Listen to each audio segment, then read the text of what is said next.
Bainku Wiji in it but the dogago, neighbor of Loni. Can't domze. Chino itoga miadwin, yaga no kunese ma. Carry the Janodi, Luana Pido, Wiji in it but the doga miago. Be patient about Isa Ogum Yido. Tamara I know the Navy, Tamara Damigan, San Red Navy. Toya do Janot Lona and Chatiguga, she did. Wiji doga, Pipel Nimiago. A digra Ogujimia, Bioto Jamiama, Kaunui, Pobia Billy, Dingoda and Togesan, Saliandi, Sao Sadamia, Pursue Lila Naya,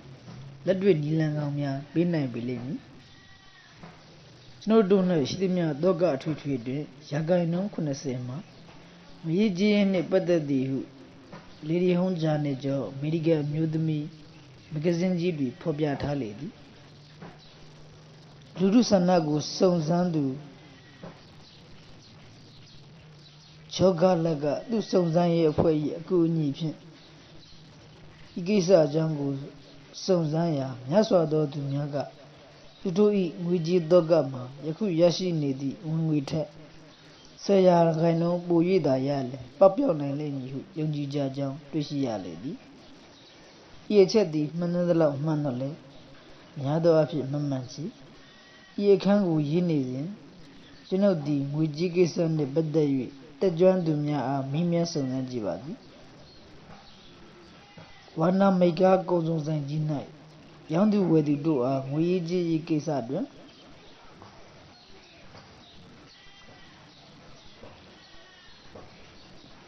Chambia though, Mrs. Ellie stay bedandi. Wiji Kisa Nudugu, Pigeon Buledi. Nazon Yadama $10 million termine when we yashi do Lunga Ocho Yimudoti, Wiji Bedanamiago, Lila Buledi, Tomia Dujum Yayu, the Jando Mrs. De Badanga, Wiboyayo, Dogago, if you found her.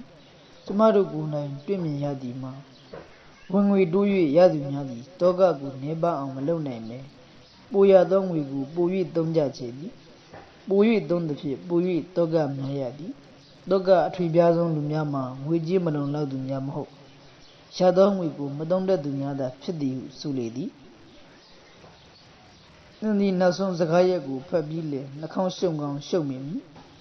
Not a come show me 3 views Zilubadi.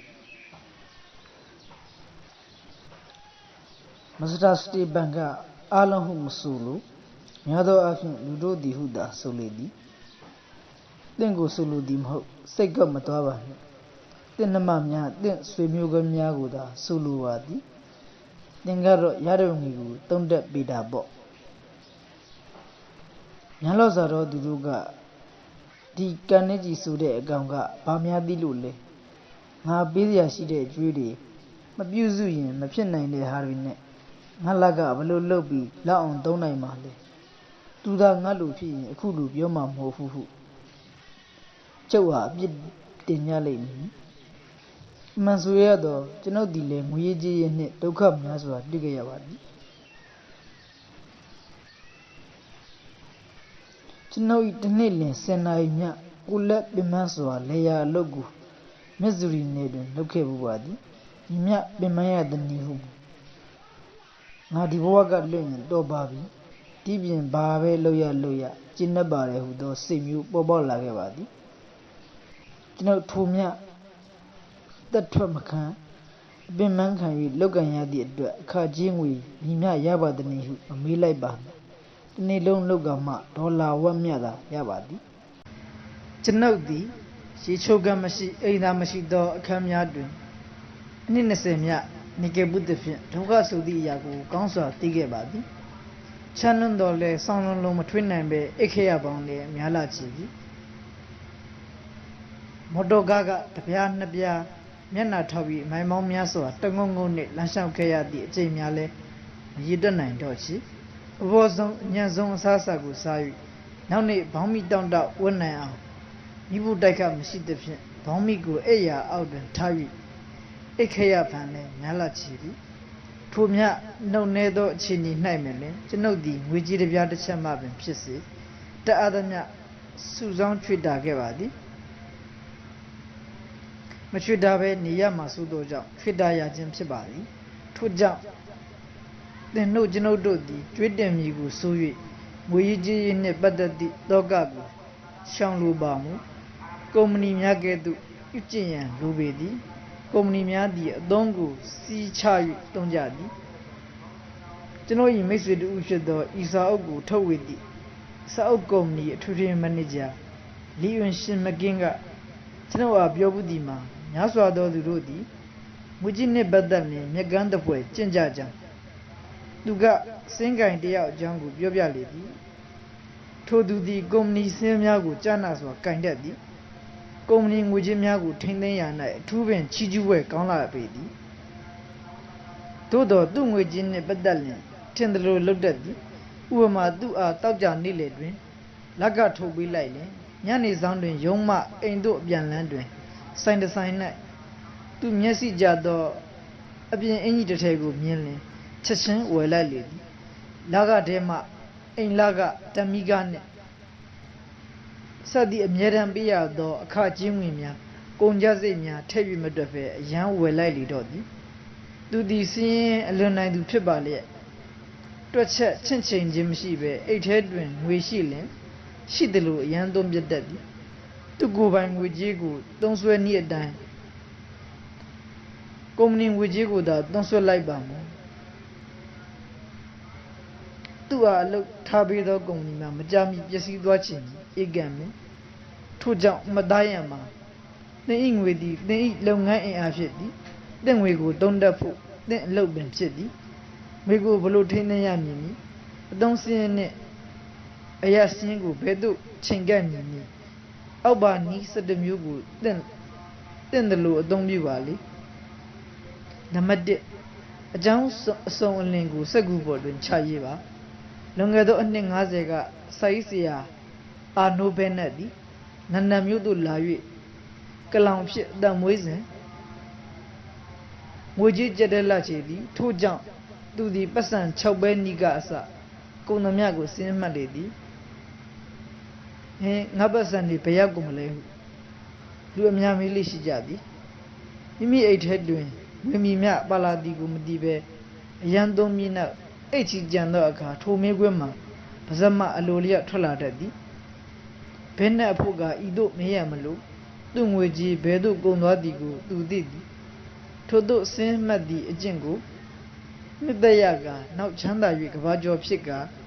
Koban Yuli disease when I need down, Kunjazi single. Sell Madali Shidi.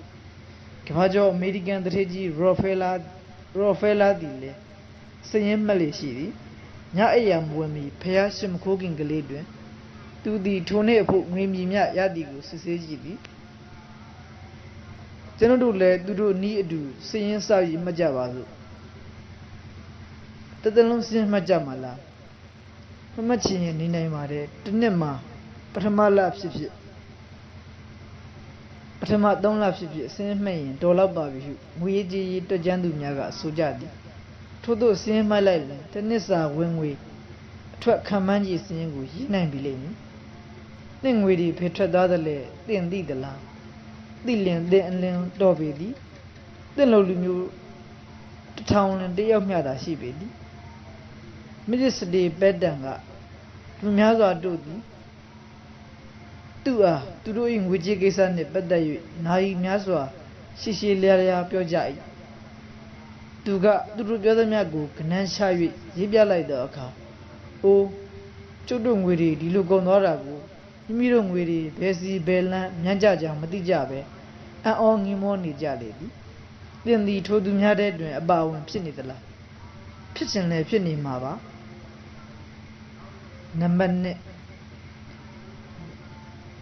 we a ya don't come and you see. Then low in Yan Gay that day ye seva. Would you waste Midis de Bada Asuma? Aina Nakuma, Nido Yagwale. Tayakatef, a males and do, other me uye male tuni, when we lay and ye mia, Jendo Sasaya tuni zigamu, Ya don't come manjis in his way at night. The mule you saw him fianai, a peasant sudo, a bien about she need to dole, to do is singing sita, she need him to do jump city. Ya don't come manjis in good, that's ya. A naru eat, the saya a naru eat, low ingu. Let you say, Bondi Gaja, low you pido, low yum hochi. Ya don't come manjis in Pajama. The same to do Yoshimu, Piasimi, Chochin Kesam Ho. Ya don't gani you such a lecha, Nina and Pity. Such a lecha, Nina ma, Lula, Shijami. Toga can win me. Pajalubi, we go down to Miaha, Yan. Tonamaya, Bowie, Yoshinjare, Dunya, Pibido Dabo. Mrs. de Bedanga, Sulidi. Paja, Blue Yisemini. But a ma go Jamiagu, Yimaba. Tuna, we go Jane and Vedu, Jampan, don't sway a jungle, Jania Dama. Do we in a down to Budom Yumiadwin, Inaumia, Kanzai, Denia Sivadi. To Demiaga, Jania Biwi, then Shivadi. Tudoga think young when don't we can now, don't swear nigo, Biva Lamy. He never do. Lily Mamma don't swear down, Lijima. Lily Mamma don't swear that the soya night, Mimi Gomjadon, which in it. Take them the Yasigu. Joe Jesuya, Chitching, don't swear jingle, solo di. Gomni Jimiadwin, young bedouin Namaga, away bedouin, the gentleman can't have it. Simamia, Webian, season Tajadi. Then let Tony do so, then put Simamia when you then Jar Lila Tadim, Hobalo. He never lay. Ya Miala Lily, Doga Miala Lily, Shia on the TV. Majesty Bedanga, American Lumudo, $10 million, Around Yabu, Mira Manja the Fin. Around Zamia, don't single, Sissy Bea Missouli, Shendon Ladi who so lady. Do a suma. $10 million around when we shilla do eat. Another Zuma. Maru and Jabi to Potaga, who then virgin, didn't virgin, Chilla Jadi. Murena in the long she on net, Majineve, two bedroom the long virgin lady. In the long way, so yin, the Lodom go mavu. Hatara tet, never bubare, who Sinji Bijadi. Cardi virgins they lay Bauladi. In Jesse Miaswa, who is Sam Miaswa Gule, virgin Labiandi. Through the Pipian, Tweedembo, Sakando, Shidele Shidi. When you really Nanga Buladima, a Samadan, Louis Yane. Magami on Piadodi, to draw a po, she got when we Nezingata, Togabu, Yoshin Jinamu, Neba Dolly Dodi. To do low in Buladima le and Ozeamo. To do the Bawamiada, Chichidi. To Dime, the one night Jajanana Nilu Jadi. Tonight the Mia, Jojizu Kanzalu Jadi. Toya doing Sinayama, Yishi Gazavim Shedi. Koone Gosan, Tayo Nijin. A Tuishimia, Wayanlia Shijin. Two of him you doing Midi Pigu, Pugamigu, Senajibu, Luchidi. Hinamanga. We lodi a car, Yanaya, which in and Queenland Puntawa. Then night ye don't like it, we Michelin, Pin idea, Chini do Sayon. At that American Saju, Kagoyi Saju, Misu Bandai Saju, Sadi Rodi, then for 8 headwind, we she need to get to Pibedi. Loya then to Sajonia way do a car. 3 Yama, then we chill the a car, China do Queen Baba Sidi Deni. Loshi di a car, which in 90 Sajo Muguma Weba, to Sajo Mu let head and Shinejindi. We let head and Shinejin name Chava. Chain to the American Sajo Miadi, since they are Jomatu. The Fipian go at we should be pity. We should be pity, Sajo Miadalin, coming. To jump the American, Sadi Sajo Mia, Lematomi. Kuzalea, Tichacha, Kagana Miwa China Lomada, Lematuba, စာချုပ်ကိုကင်ထားလင်ငွေထုတ်ကိုကင်ထားတဲ့ကဲ့သို့ဖြစ်မှဝယ်ယူပါအကယ်၍အသက်အာမခံစာချုပ်မှစ၍အလားတူစာချုပ်များမပါရှိပါမူသင်ဘယ်သို့ရှင်းမည်နည်းတင့်၌မော်တော်ကားရှိသည်အိမ်ရှိသည်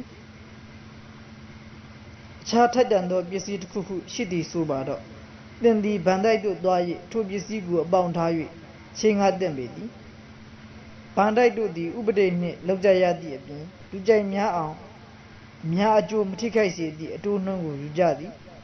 ဥပဒေကကန့်သက်ပေးရုံမကဗန်တိုင်များကပင်သင်အားတရားနည်းလမ်းမျှတစွာဆက်ဆံပေးလိမ့်မည်အကယ်၍သင်၌ငွေကြေးကြီးကျက်တဲနေပါမည်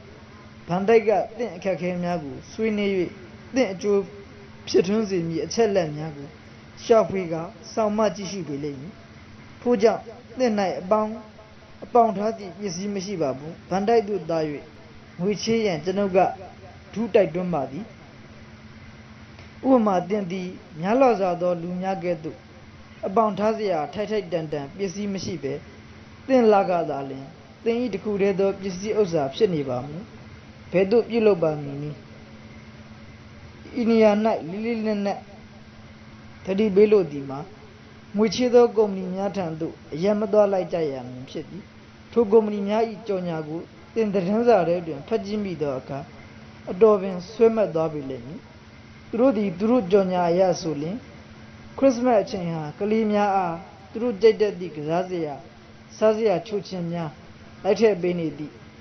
စန်တာကလော့ဆိုသောနတ်အိုးကြီးကဲ့သို့ရရောလာပါချေသည်သူတို့ကြော်ညာကိုမယုံစားလေနှင့်အချို့ကုမ္ပဏီများမှာစီကံတကြရှိပြီးလင်လင်ကောက်ချင်းကင်းပေသို့သောထိုကုမ္ပဏီများပင်လည်းသူတစ်ပါးအခက်အခဲကြုံနေသည့်အခါငွေရေးကြေးရေးနှင့်ပတ်သက်၍ကုညီရသည်ဆိုပြီးလင်အတိုးကိုဗန်နှုံးထက်ပိုယူကြသည်သူတို့ယူသည်ကိုလည်းအပြစ်မဆိုသာသူတို့သည်ဗန်များထက်ပို၍စွန့်စားပြီးချိန်ကားရသည်ထို့ပြင်လည်းငွေကောက်ခံရ၌ပို၍တာဝန်များဇေယကုန်ကြပေမည်အကယ်၍ဗန်တိုက်တွင်အပေါင်ထား၍ငွေမချေးနိုင်သောအခြေသို့ဆက်ရောက်စေကမည်ငွေချေးကုမ္ပဏီများထံသို့စိတ်ထင်ရာဆွ၍မသွားလိုက်ပါနှင့်သင်ဗန်တိုက်ကအရာရှိတရားရောက်နှင့်တိုင်ပင်ပြီးလင်စိတ်ချရဆုံးကုမ္ပဏီသို့သွားပါသို့မဟုတ်ပဲရန်သွားလိုက်ပါကကျွန်ုပ်သင်ကိုမချောင်းလန့်ခြင်းတော့လဲအဖြစ်အပျက်တစ်ခုကိုပြောပြပါအောင်မည်တခါကမိနီယာပိုလစ်မြို့တွင်သတင်းစာတစ်စောင်ကငွေချေးကုမ္ပဏီများနှင့်ပတ်သက်သည့်အချက်လက်များကိုစုံစမ်းရန်အဖွဲ့တစ်ဖွဲ့တည်ထောင်၍စုံစမ်းနေသည်ထိုအဖွဲ့ဝင်တဦးမှာယခုအခါယူလိုက်မဂဇင်းအက်ဒီတာဖြင့်ဆောင်ရွက်နေသောပေါ်ဒန်လက်တာလန်ဖြစ်သည်လာတန်ကဆင်းရဲသောညီစာများဖြစ်ပျက်ပုံကိုမြင်ရလင်ကြောက်ခမန်းလိလိဖြစ်ကြောင်းသိရပြီလိမ့်မည်ဟုဆိုလေသည်ဒေါ်လာ50များစ၍ချင်းကားလိုက်လေတဖြည်းဖြည်းလုံးချလေကနောက်ဆုံးအကျွေးဒေါ်လာ300-400တစ်ကြံနေတော့သည်လက်ကကိုရယန်းကိုက်လိုက်သည်နှင့်တပြိုင်နက်အလုတ်တိုက်ကထိုအလုတ်သမားကိုဖြုတ်ပစ်လိုက်သည်လှုပ်ရှုပ်သည်နှင့်တပြိုင်နက်ငွေချေသမားများကရာဖြတ်အားသူ့အိမ်သို့လွတ်ပြီးလင်အိမ်တော်ပစ္စည်းများကိုသိမ်းစေသည်ငွေအနေငယ်မှဆ၍ချေတော်လဲအတိုးတက်နေသဖြင့်ပေး၍မကုန်ဆက်၍မပြီးနိုင်ဖြစ်လေတော့သည်ဒီလိုဖြစ်တာရှိခြင်းရှိမှာပေါ့ဒါပေမဲ့ဖြစ်ခဲပါတယ်ဟုပြောသူရှိလင်လာတန်ဤစကားကိုပြန်၍ဖြေကြားပါမည်လာတန်ကထိုမှုမျိုးများလွန်း၍တရားသူကြီးကအမလီတရပါသည်သတင်းစာကလည်းရုံးတင်ရလုံးသဖြင့်မတက်နိုင်ပဲအထူးခွန်အဖွဲ့တစ်ခုဖွဲ့စည်း၍ထိုမှုများကိုရှင်းလင်းပြလိုက်ရပါသည်ဟုဆိုလေသည်ရင်းတို့ဖြစ်ရပုံကအဘယ်နည်းဟုမေးပွေရှိသည်အတိုးနှင့်အခြားတောက်တူမေရအခါစာနာများပို၍ထားသောကြောင့်အစမတန်ဖြစ်ကအကျွေးဆက်၍မပြီးနိုင်သည့်အခြေသို့ဆက်ရောက်ရတော့၏ငွေရှိကုမ္ပဏီများနှင့်ပတ်သက်၍မှတ်ထားရန်အချက်တစ်ခုမှာငွေကိုမကြခင်ပြန်ဆက်နိုင်မည်မြေကြီးလက်ခွက်မလဲအောင်တေချာမှချေးယူပါသင်မြန်ဆက်နိုင်လေတိုးနှုတ်နေသည်တို့မဟုတ်ပါပဲငွေကိုဆက်၍ချင်းနေပါမူအတိုးမှာတောင်လိုမောက်လာပါလိမ့်မည် ချို့အမှုများနဲ့အချို့အမှုများတွင်နောက်ထပ်တိုးနှုန်းသည့်အရင်ထက်ရာခိုင်နှုန်း2000ခန့်ဖြစ်နေ၍ဗန်ဒိုက်ကယူသည့်အတိုးထက်အဆ900မကများနေလေချေသည်ဤနံပါတ်6နာမကျမှုမိသင်္လာမှုကြိုတင်မမြင်နိုင်သောဒုက္ခမျိုးရောက်မှုတို့မှအကာအကွယ်ယူပါ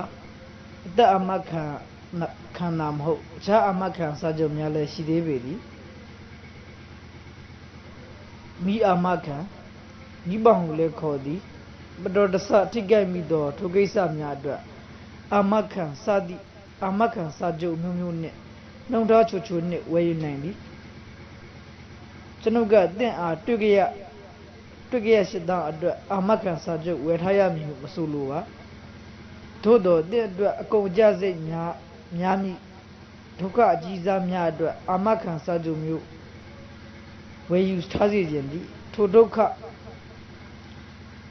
တစ်ခုနှင့်တစ်ခုကြုံတွေ့သည့်အခါတင့်၌ဝေဒနာခံစားယုံများမကပဲငွေကြေးကုန်ကြဦးမည်ဖြစ်ရာငွေကုန်လင်ဒုက္ခပိုလာချေဦးမည်ဤကံထို့ကြောင့်မိအာမခံနာမကျမှုအာမခံစသည့်အာမခံစာချုပ်များကိုဝယ်ယူထားရန်ကျွန်ုပ်ကတိုက်တွန်းပါသည်ထိုစာချုပ်များ၏အဖို့မှာအလွန်ပဲနည်းသဖြင့်တင်လဲတက်နိုင်ပြီလိမ့်မည်ဥပမာကျွန်ုပ်၏အသည့်မိမတယောက်သည်လွန်ခဲ့သည့်နှစ်က10ရက်မြဆေးရုံတက်ခဲ့ရသည်သူဆေးရုံကဆင်းသည့်နေ့တစ်ပြိုင်နက်သူအား$8တန်ချက်တစ်ခုလာပေးသည်အကြောင်းတော်ကထိုမိမသည်ဆေးရုံအာမခံစာချုပ်ဝယ်ထားခြင်းပင်ဖြစ်သည်နိနမခွန်းတဲ့အာမခံစာချုပ်တွင်တင်တည်သွားသောတင်စနီးအားတင်ငွေသက်ထုတ်ပေးခြင်းမပြုရန်ပြဋ္ဌာန်းထားပါတင်၌အသက်အာမခံစာချုပ်ရှိလျှင်ထိုစာချုပ်အရတင်ကွယ်လွန်သွားသည့်အခါကြံသည့်ဇနီးနှင့်သားသမီးတို့အားရောငွေကိုတစ်ချိန်နဲ့အပြီးထုတ်မပေးပါစေနှင့်မုဆုမလက်သေး၏လက်တွင်ငွေကြေးမြောင်များစွာရှိလျှင်ဘယ်သို့ဖြစ်မည်နည်းထိုဖြေကိုကျွန်ုပ်ကိုယ်တိုင်မပေးဘဲမစ္စတာအီဗာလီအားဖြေကြားပေးစေလိုပါသည်မစ္စတာအီဗာလီသည်နယူးယောက်မြို့အသက်အာမခံကုမ္ပဏီများအဖွဲ့ချုပ်၏မင်းများဌာနမှုဖြစ်သည်အီတလီကနေယောက်ျားကွယ်လွန်သွားသောအခါအသက်အာမခံငွေကိုတစ်ချိန်တည်းရရှိလိုက်ခြင်းတက်တစ်သက်လုံးတည်၍စားနိုင်အောင်ရစ်ကြယူခြင်းကပို၍လိမ္မာရာကြကြောင်းကိုမိမအသင်းအဖွဲ့များတွင်ဟောပြောလေရှိသည်သူကအသက်အာမခံရောငွေ$2000ရသောမုဆုမတယောက်အကြောင်းပြောပြသည်ထိုမုဆုမသည်ရသောငွေကိုသူသားအားလုပ်ငန်းတစ်ခုလုပ်ရန်ချေးလိုက်သည်သူသားအလုပ်မှာမအောင်မြင်သဖြင့်သူ့ငွေဆုံးရပြီလျှင်သူသည်ယခုတက်တိုင်စင်စင်ရဲနှင့်နေရလေသည်အီဗာလီကနောက်တစ်ယောက်အကြောင်းပြောပြပြန်သေးသည်ထိုမုဆုမကမှရရှိသမျှအသက်အာမခံရောငွေကိုအင်ယာရောင်းသောကိုယ်စားလှယ်ကတစ်နှစ်နေရင်2ဆတိုးပါတယ်ဟုပြောကာတိုက်တွန်းသောကြောင့်အင်ယာဝယ်လိုက်ရာ3နှစ်ကြာသောအခါအင်ယာများကိုအရင်၏17ပုံတစ်ပုံနှင့်ရောင်းလိုက်ရရှာသည်နောက်တစ်ယောက်ကမူကွယ်လွန်သူလင်ယောက်ျား၏အသက်အာမခံရောငွေ$15000ရတော့လေတစ်နှစ်မြကြာရုံနှင့်ဝေများတက်ဆင်သွားပြီးလင်သူသားသမီးများကိုမထိန်သိမ်းမထောက်ပံ့နိုင်သဖြင့်ကယ်ဆယ်ရေးအဖွဲ့သို့တွား၍အပ်ရလေသည်တို့ဖြစ်ရသည့်မုဆုမဥယျာဉ်မှာမနဲလချီ$2500ကိုမုဆုမတယောက်ထိုင်၍သုံးလင်9နှစ်သာခံသည်ဟုနယူးယောက်ပို့စ်နှင့်ဒေဒီဟုံးဂျာနယ်သတင်းစာနှင့်မဂ္ဂဇင်းခန္ဓာရေးရာအက်ဒီတာ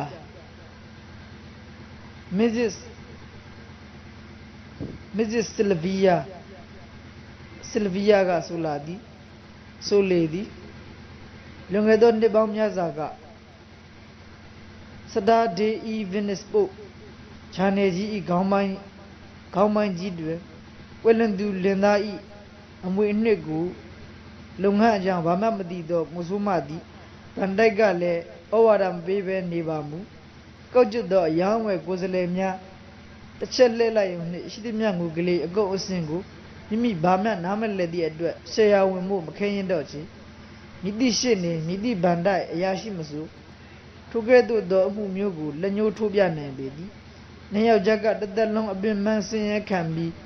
စုဆောင်းထားသည့်ငွေကြေးများကိုမုဆုမွက်ကထိုမတမာမသူများလှည့်စားလိုက်ရုံနဲ့တမုတ်ချင်းဖြုတ်ဖြုံးတီးပလိုက်တော့သည်ဟုဆိုထားလေသည်တင်စနီးတသမီများကိုတင်သေးသွားပြီးနောက်ကစင်ကလေးမဖြစ်စေလို့လင်အမေရိကန်ပြည်ဗဏ္ဍာရေးဝိစာကြီး JB Morgan ၏ထုံးကိုနှလုံးမူအပ်ပေသည်သူအမွေစားအမွေခံ16ဦးအနက်12ဦးမှာမိမများဖြစ်သည်ထိုမိမများကိုလက်ငင်းငွေပေးခဲ့သလားမပေးခဲ့ချေထိုမိမများသည်ငွေထိန်အဖွဲ့ထံမှသူကအမွေအဖြစ်လစဉ်ထောက်ပံ့ကြေးရသည်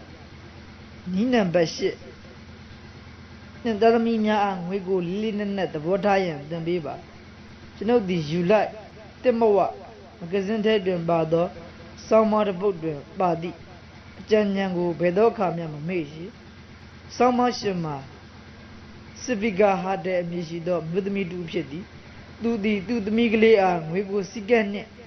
ကံရမည့်အကြောင်းကိုတင်ပြလေသည်တင်ပြပုံကဤသို့ဗန်တိုင်းမှချက်စာအုပ်အပေါ်ယူလာပြီးလင်သူ၏9နှစ်အရွယ်ရှိသမီးကလေးကိုပေးထားသည်သူကသူသမီးကိုအပတ်စဉ်မဟုတ်ဘူးပေးရသူသမီးကထိုမူဘိုးကိုသူ့အမေထံသို့ပြန်အပ်ရသည်သူ့အမေကသူ့ဖို့ဗန်ဖြစ်နေလေသည်တပတ်အတွင်းတွင်သူ30ရာရှိလင်သူ့အမေထံမှချက်လက်မဲ့ရေး၍ငွေထုတ်သည်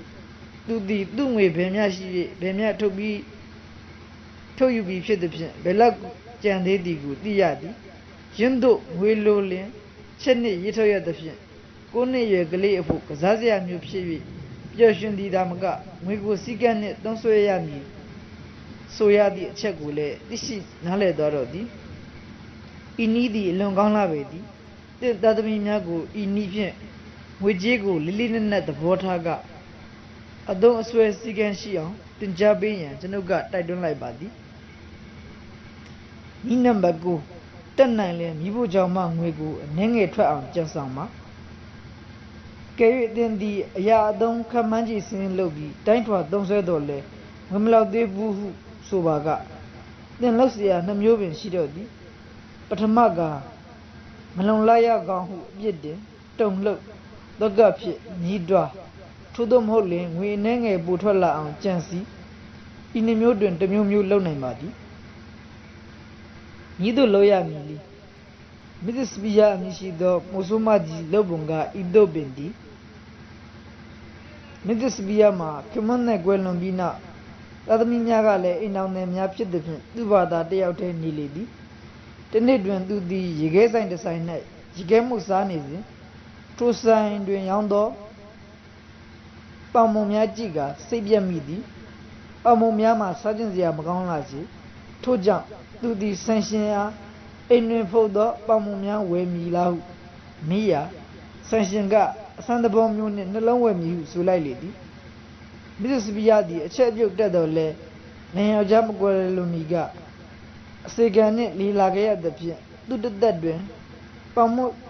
10လုံး12လုံးထက်ပို၍မဟုတ်ခဲ့ဘူးချေထို့ကြောင့်လက်သားမကြမီဆိုသည်ဖြင့်အိမ်နီးချင်းမိန်းမကြီးအားတတော်သည်ပေါင်မုံလွတ်ပုံကိုမြင်ကြည့်လိုက်သေးသည်သူ့ပေါင်မုံနှလုံးမှာတစ်လုံးကတက်တော်သည်နှင့်လှုပ်ထားသည်နောက်တစ်လုံးကရှောက်သည်နှင့်လှုပ်ထားသည်ထိုပေါင်မုံများလူကြိုက်များသဖြင့်ဆိုင်ရှင်ကနောက်တစ်နေ့အတွက်9လုံးမှားလိုက်လေသည်ဤသို့တွင်တစ်ဖြည်းဖြည်းနှင့်အခြားရေခဲမှုများကလည်းမုံမာသောကြောင့်ရေခဲမှုဆိုင်များကလည်းမုံမာသောကြောင့်မစ်စပီယာမှာတစ်နှစ်အတွင်း၌သူ့မိဖို့ကြောင့်နဲ့မှပေါင်မုံ9000ထွက်လာသည်သူ့အဖို့ဒေါ်လာ1000အမြတ်ရသည်သူသည်ကိုယ်ခွဲမငါပဲသူတယောက်တည်းလှုပ်လေသည်မဟုတ်လို့ရင်ပစ္စည်းများဝယ်ရသည်မှအပခြားကုန်ကြစိတ်မရှိခဲ့ချေတို့ရတွင်သူ့မုတ်ကောင်းကြောင်းတဲ့မှာတဖြည်းဖြည်းကြီးလာသဖြင့်သူ့မိဖို့ကြောင့်တွင်ဖုတ်ရမဖြစ်နိုင်လောက်အောင်မုတ်အမှားများသဖြင့်ဆိုင်နေဆိုင်လို့ရွှေပြောင်းဖုတ်ရန်တငယ်မကလေး2ယောက်ကိုငှားရသည်ငငယ်သည့်အစ်အတွင်းကသူ့ဆိုင်ရှိတွင်လူများသည်တန်းစီ၍စောင့်ကသူ့အိမ်လုံးမုံကိုဝယ်ကြရာတ တရားဝင်တနာရီခန့်စောင့်နိုင်မှမုံရလေသည်ကျမဖြင့်ခုနေရတာအပြောဆုံးပဲကျမဒီနေ့ဆိုရင်ဆိုင်မှာအလုပ်ကို12နာရီက14နာရီအထိလုပ်တယ်ဒါပေမဲ့မမောပါဘူးဘာဖြစ်လို့လဲဆိုတော့ဒါအလုပ်မဟုတ်ပဲပျော်စရာကောင်းတဲ့ဘဝစွန့်စားကန်တည်းရပေါ့ကျမအလုပ်လုပ်ရတာလူတွေကောင်းကောင်းစားပြီးစိတ်ပျော်ရှင်ဖို့ပါပဲတောကများသလားလို့မေးတယ်လားကျမမှာအလုပ်တွေများလွန်းလို့တောကများနေဖို့အချိန်မရှိပါဘူးရှင်ကျမရဲ့ကြားနဲ့ကျမအမေဆုံးကြကြတဲ့ကကျမဘဝဟာချက်တော့ဟာတာကြီးဖြစ်နေတာအခုဒီအလုပ်လုံးမှပဲ6တာဟာတာပျော်သွားပါတော့တယ်ဟု Mrs. Bia ကပြောလေသည်ကျွန်ုပ်ကအချက်ပြုတ်ကောင်းသည့်မိမများလဲလူဦးရေ1000ထက်ပိုသောမြို့များတွင်ထိုမုတ်ဖုတ်ရောင်း၍မကြည့်ပွားနိုင်ဘူးလားဟုမေးရာ Mrs. Bia ကဘယ်နဲ့မကြည့်မပဲနေလိမ့်မလဲရှင်ဟုဖြေလေသည် Mrs. Snyder လည်းထို့သို့ပင်ကြည့်ပွားလေသည် Snyder နေသောမြို့ကလေးမှာ Illinois မေဝူးမြို့ကလေးဖြစ်သည်လူဦးရေ3000ခန့်ရှိသည် Snyder သည်သူ့မိဖို့ကြောင့်မှနေ၍ဆယ်စင်ဘိုးလောက်ပစ္စည်းနှင့်အရင်တည်၍ကြီးပွားရပေသည်သူကမင်းသစ်ပြရခဲ့သို့မဆုမမဟုတ်ထို့သောမဆုမနှင့်ခြေချင်းမထူးခြားလပို၍ပင်စိုးပေဦးမည်သူ့ယောက်ျားမှာလူပမာဖြစ်နေသည်သူတွင်ငွေကြေးမရှိရှာလဲမရှာတတ်အရှင်မတူမြတာတရားရောကြည့်၍တရားလုံးလှုပ်လေသည်ထို့နောက်ကျောင်းရှိတွင်ချ၍ရောင်းရာကျောင်းသားများကလေးများကဝယ်စားလက်ကြလေသည်သူကနှက်ပြန်လဲပတ်စံယူလာခဲ့ကြကလေးတို့အတော်ကြီးဒီနေရာမှာပဲဒီလိုတရားလုံးရောင်းမယ်ဟုကျောင်းသားကလေးများကိုမှားကြလိုက်လေသည်ပထမရက်တစ်ပတ်တွင်သူ့၌အမျက်ရရုံသာမကအလုတ်လုတ်ချင်းစိတ်ပိုကဲ၍လာလေသည်လင်းလူပမာကြီးအတွက်တောကရောက်ချင်းသည်လည်းပပြ၍လူဘဝ၌နေရသည်ကိုနှစ်သက်လာတော့သည်သူ့အတွက်နှင့်သူသားသမီးများအတွက်ငွေကြေးကလေးရရှိလာသဖြင့်သူသားမကသူသားသမီးများလည်းဝမ်းသာကြတော့သည် Mrs. Snyder သည်အကြံကြီးသူဖြစ်ပေသည်သူစကြားလုံးကိုသူ့မြို့ကလေးတွင်သာမရောင်းလို့ချီကာဂိုမြို့ကြီး၌လည်းရောင်းကျင်လာသဖြင့်ဆိုင်ခွဲကိုယ်စလဲရှာလေသည်လမ်းထဲတွင်မြေပဲရောင်းနေသောအီတာလီယန်ဦးအားကိုယ်စလဲအလုပ်ပေးလေသည်အီတာလီယန်ကခေါင်းခါလိုက်သည်သူ့ဝယ်သူများကသူ့ထဲမှမြေပဲလော်ကိုသာဝယ်လိုကြသည်တရားလုံးဝယ်လိုကြသည်မဟုတ်ဟုဆိုလေသည်ထိုအခါ Mrs. Snyder ကတရားလုံးနမူနာပေးရာသူစားကြည့်သောအခါကြိုက်သဖြင့်ရောင်းမည်ဟုဝန်ခံလိုက်သည်သူသည်မကြာမီပင် Snyder ၏တရားလုံးများကိုများပြားရောင်းရလေသည်၄နှစ်ကြာသောအခါသူ့အကြံအတိုင်းချီကာဂိုမြို့တွင်ဖွင့်လေသည်ဆိုင်မှာကြီးကြီးကျယ်ကျယ်မဟုတ်ရှိပေမျှသာကျယ်လေသည်သူသည်နေရောညပါတရားလုံးလုပ်လေသည်ထို့သို့ပင်ကြိုးစားမှုကြောင့် Mrs. Snyder သည်ယခုအခါ၌မိဖို့ကြောင့်မှစ၍လုပ်ငန်းဖွင့်လိုက်ရမှဆိုင်ကြီး19ဆိုင်ဖွင့်ပြီးလေပြီ15ဆိုင်မှာရှီကာဂိုမြို့ရက်တွင်ရှိလေသည်ဤနေရာ၌ကျွန်ုပ်ကအထူးသတိချက်စေလိုသည့်အချက်မှာဤမိမနှစ်ယောက်သည်ငွေကြေးရှားပါးသဖြင့်ကြံဆောင်ကြသည့်ဆိုသည့်အချက်ပင်ဖြစ်သည်သူတို့သည်မိဖို့ကြောင့်ထဲမှနေ၍လုပ်ငန်းကိုတည်တည်နှုတ်နှုတ်အခြေမှစ၍လုပ်ကြသည်သူတို့၌အရင်အနည်းကြီးမရှိအခန်းကြီးငှားပြီးလင်လက်အောင်ငယ်သားများကိုလက်ကရိတ်ခါပေး၍စတင်လုပ်ကင်သည်မဟုတ်သူတို့အားငွေကြေးနှင့်ဆက်လင်းသည့်တော့ကလွှမ်းမိုးခြင်းကမစွမ်းနိုင်ချေတင့်မဝင်းခြင်းကိုလှည့်၍ကြည့်လိုက်ပါလူနေသောအချက်အလက်များရှိပေလိမ့်မည်ထိုအချက်လက်များကိုလူအများကသတိမမူပဲနေကြမည်ထိုသတိမမူသောအချက်လက်ကလေးများကိုရှောက်ဖွေဖြည့်ဆည်းလိုက်လျင်တင့်အတွက်အခွင့်အရေးတာလာနိုင်ပွဲရှိသည်ဥပမာဆိုစို့တင်သည်အချက်အပြုတ်နိုင်နေ၏သို့ဖြစ်လျင်တင့်မိဖို့ကြောင့်လည်း၌ပင်အနီးနားရှိမိန်းကလေးများအားစဖိုးတောင်အတက်တင်တန်းဖွင့်ပါတော့လားအတန်းတက်မြင့်လူငယ်တငယ်မများမရနိုင်ကြအကြောင်းမရှိစီအလက်ချင်းငွေရှာနီးများပါရှိသည့်စာအုပ်များစွာထုတ်ထားသည်စာကြည့်တိုက်တွင်ရှာ၍ဖတ်ကြည့်ပါယောက်ျားရောမိန်းမပါအခွင့်အလမ်းများစွာရှိသည် တို့ရတွင်ဒီတစ်ချက်လောက်ပေးလိုက်ပြစေဈေးရောက်နိုင်သည့်အရေးချင်းမရှိဘဲနဲ့တိမ်တက်တိမ်စင်းရောင်းရသည့်အလုပ်မျိုးကိုမလုပ်ပါနဲ့ထိုလိုမျိုးကိုမုံလိသူများလာသည်ထို့ကြောင့်လည်းတိမ်တက်တိမ်စင်းဈေးရောင်း၍မဖြစ်ကြရှိ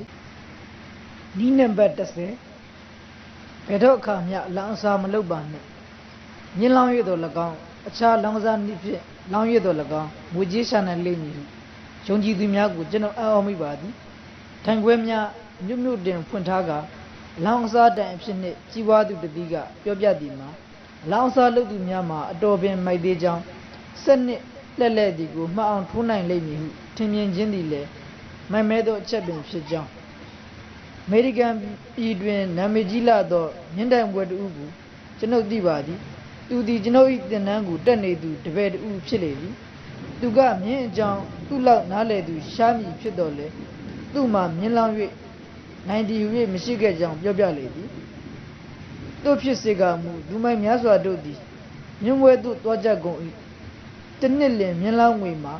ဒေါ်လာသန်းပေါင်း6000ဖြစ်လေသည်ထိုငွေမှာကျွန်တော်တို့အမေရိကန်ပြည်တွင်1910ပြည့်နှစ်မှစ၍တင်လဲရှိသောနိုင်ငံတော်အကျွေးထက်6ဆများကြသည်ထိုမြင့်တိုင်သည်သူ့၌ရန်သူရှိ၍ထိုရန်သူအားပျက်စီးစေလိုခြင်းအခြားနည်းနှင့်ပျက်စီးကြောင်းမကြံစီပဲမြင်းပွဲသို့သာမှန်မှန်သွားရန်တိုက်တွန်းပေးမည်ဟုဆိုလေသည်ကျွန်ုပ်ကမြင်းပွဲသို့သွား၍တများအတိုင်းလောင်းလင်ကိုဟုမေးရာ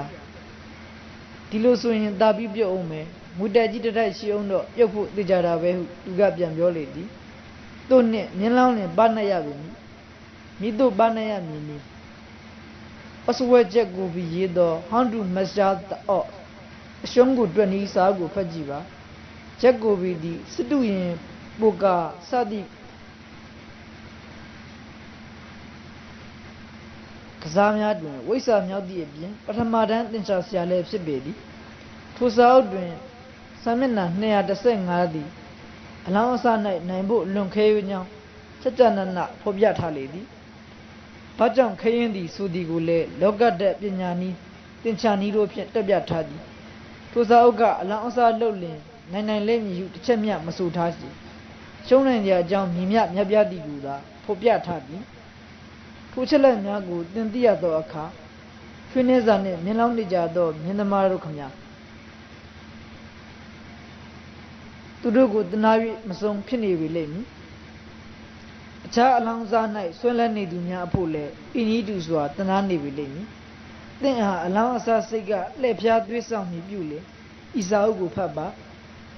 ဤစာအုပ်ကသင်ဟာကဲဆယ်ပါလိမ့်မည်စာအုပ်တံမိုးထက်အစရာထောင်မြငွေကြေးကိုသင်လက်တွင်မှယုံမကြအောင်ပိတ်ပင်တားဆီးပေးပါလိမ့်မည်နီးနံပါတ်7ငွေကြေးအခြေလအောင်မလုံနိုင်ရင်မလုံနိုင်ကောင်းလားဟုကိုအပြစ်တင်၍ညှင်းဆဲမနေပါနဲ့ငွေကြေးအခြေအနေတိုးတက်ကောင်းမွန်လာအောင်ကြံစီတော်လဲအကြောင်းအားလျော်စွာမဖြစ်မြောက်ပါနဲ့စိတ်သောကမဖြစ်စေပဲအတင်းနှလုံးသွင်းနိုင်ကြဖို့လိုပေသည်သတိပြုရန်မှာမိမိ၌သာငွေကြေးသောကရှိသည်မဟုတ်အခြားသူများ၌လည်းရှိကြကြောင်းပင်ဖြစ်သည်ကျွန်ုပ်တို့သည်မောင်ဖြူတို့လောက်မချောင်လဲသဖြင့်စိတ်သောကဖြစ်နေကြသည်မောင်ဖြူတို့ကလည်းမောင်နီတို့လောက်မဟန်သဖြင့်စိတ်ညစ်နေကြသည်မောင်နီတို့ကလည်းမောင်မဲတို့အခြေအနေမျိုးမရောက်သဖြင့်မကြည်မနှက်ကြီးဖြစ်နေကြသည်